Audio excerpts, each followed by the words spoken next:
नमस्कार मित्रांनो, शेतकरी राजा या यूट्यूब चॅनलमध्ये आपलं सर्वांचं स्वागत आहे. तुम्ही बघू शकता आपण आता हळदीला खत सोडत आहे. मागच्या व्हिडिओमध्ये सांगितलं की आपण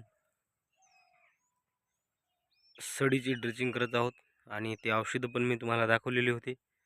पण आता आपण सडीचं सोडून 8 दिवस झाले आणि आपल्या हळदीचा कुठं कलर थोडा डाऊन होऊ लागला. म्हणून याकरता आपण सल्फर आणि मॅग्नेशियम याशी दोन्हीचं कॉम्बिनेशनमध्ये ड्रिचिंग करत आहोत. मित्रांनो बघू शकता तुम्ही हा एकरचा प्लॉट आणि सड थांबलेली आहे मित्रांनो, पण थोडा कलर डाऊन आणि 13-40-13 हे दोन्ही मिक्स करून आपण सोडत आहोत. हे महापीड कंपनीचं 13-40-13 आणि महाजनचं मॅग्नेशियम, ज्याच्यामध्ये मॅग्नेशियम 9.5% आणि सल्फर 12% आहे मित्रांनो. या दोन्हीचं मिळून आपण ड्रिचिंग करत आहोत. आणि बघू शकता तर सध्याची आपली हळदीची अशी क्वालिटी आहे आणि वाढ पण भरपूर झालेली, मालाची अवस्था पण चांगली. हे बघू शकता तुम्ही माल लागलेला, फक्त कलर थोडा डाऊन होतोय म्हणून आपण मॅग्नेशियम आणि सल्फर त्याला देतो मित्रांनो. हे बघा असा कलर झालेला आहे, सडीमुळे आपण त्यांना औषध सोडलेलं होतं.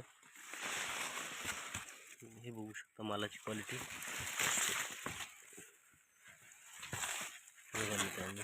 13-40-13 दिल्यामुळं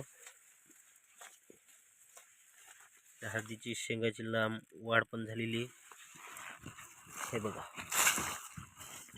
तुम्हाला दाखवण्याचा प्रयत्न करत आहोत व्हिडिओमधून. हे अशा शेंगा मित्रांनो आता आपल्याला झाकून टाकायचे आहेत. तर माती लावून त्यांना झाकावं लागते, नाही तर नंतर त्यांची शेंडे हिरवे पडून तो माल सड लागू शकते.